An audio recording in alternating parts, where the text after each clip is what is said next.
Okay,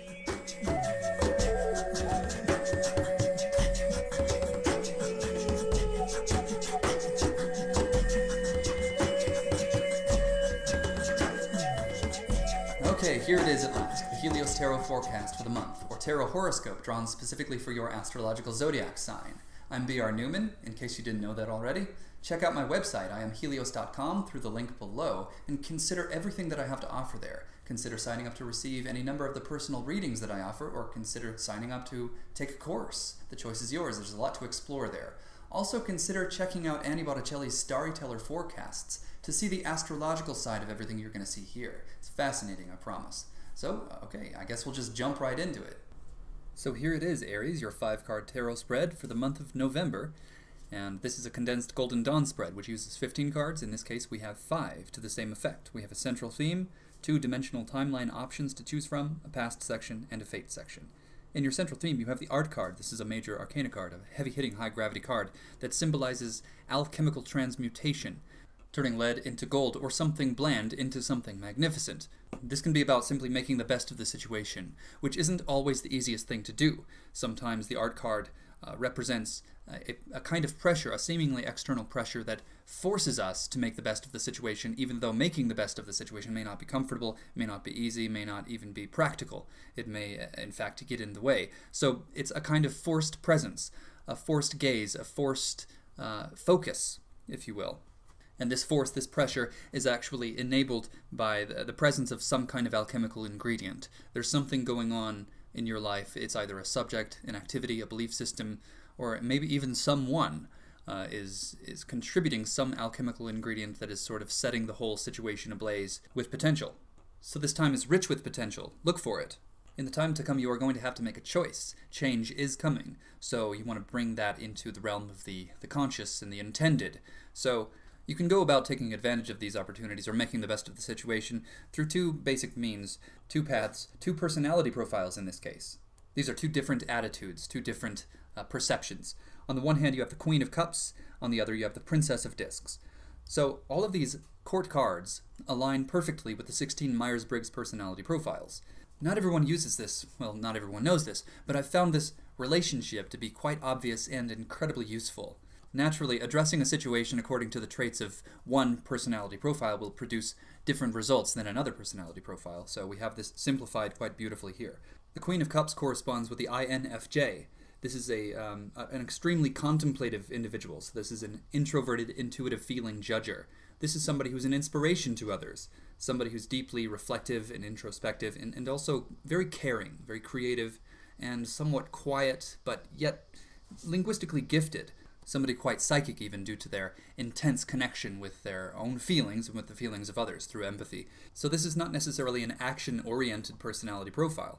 So this therefore would not be an action-oriented path, an action-oriented dimensional timeline. This is essentially a timeline of meditation, presence, stillness, taking time off to prioritize the clarity of your own emotional field and your own integrity. So let's compare this with the Princess of Discs, which is the ISFP, the introverted sensing, feeling, perceiver. So these 2 personality profiles have 2 dichotomies in common, being the introverted versus extroverted, and the feeling versus thinking. The differing dichotomies being the sensing versus intuiting, and the perceiving versus judging. So what does this mean? Very simply, no matter what path you take, this is a time for introspection and feeling rather than thinking. So do not overanalyze, get in touch with your emotional body, perhaps do some emotional clearing, and certainly meditation would be only assistive. And do this perhaps alone. Through the Princess of Discs dimensional timeline, you will be sensing instead of intuiting. So this means basing your decisions on what you feel and acting on your feelings. So, of course, taking action when necessary, and perceiving rather than judging. So not taking everything so seriously. So along the Queen of Cups dimensional timeline, the INFJ, there is a great deal of responsibility, as is expected from a queen. But on the princess, there is little pressure. There is little responsibility.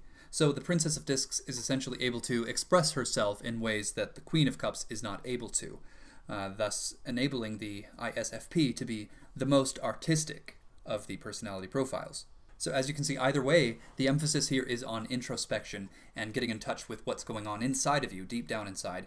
But on this Princess of Discs dimensional timeline, you are actually able to explore the inside externally in a way through sharing, through expression, perhaps through artistic pursuits. So the Queen of Cups is like really deep, serious inner work, going deep down within yourself and perhaps having a swim in the cosmic soup, so to speak. Whereas the Princess of Discs is a kind of dance with reality, a dance with reality that inspires deep introspective reflection and perhaps revelation. And as I mentioned earlier, change is coming, and change was asked for. The Princess of Swords is in your past, and so there being drastically different energy in your future and in your present, you certainly decided to make a change occur, which is what the Princess of Swords is good at. So the Princess of Swords actually corresponds with the ISTP, or the Introverted Sensing Thinking Perceiver, so there is an introspective intent there, but decisive, action-oriented. So very simply, you very likely, very recently, made a decision to prioritize yourself. Not in a selfish kind of way, sort of along the lines of setting a healthy boundary, allowing you to step back into your own space to get in touch with who you truly are, so that you can be more effective, more productive, more insightful, and happier. The Princess of Swords, or the ISTP, is very capable within the realm of the hypothetical. She can run simulations in her mind with great accuracy. And in some way you have done that, and in doing so, you have set in motion the actualized reflection of that intent. And so you have here in your fate section the Two of Discs. The opportunity for this kind of change is right in front of you, so you simply have to make a choice. The difficulty of the Two of Discs is, of course, the possibility that you might feel indecisive and you might stagnate for a while, but I wouldn't consider this something that you would have to overcome necessarily, this being in your ultimate fate section. So what is most relevant here is that you work with the energy that you have here, this potential energy as embodied by the art card here in your central theme. Really consider the choices that you have to make. This is a month for inner change. What is to come is physical change. You're going to have to make a choice. But in order to make the educated choice you want to make when the time comes, you have to go through first the inner change that matches the desired external change, and also get in touch with who you truly are and what it is that you want to change. What is it that you want to bring into your life? And we can see that clearly here along these two-dimensional timelines. Regardless of the choice you make now regarding your approach, the focus is going to be on the internal realm. And whether you go about prioritizing this internal realm by doing only that through the Queen of Cups, taking it quite seriously and going as deep as you can, perhaps through meditation, hypnotherapy, EMDR, something of that nature, or whether this happens through creative expression, some kind of artistic pursuit, is entirely up to you, and I will trust your good judgment to discern the appropriate action to reflect the desired change. So that about wraps this up for the month. Thank you so much for listening to this and for watching. Please do consider contacting me for a personal reading of any kind. You can check out everything that I have to offer on my website, IamHelios.com. You can also sign up for a master course I have available there. Whatever you choose, we can take this incredibly far and deep. You can gain so much from our work together, as many people have already. I hope to hear from you soon. Thanks again.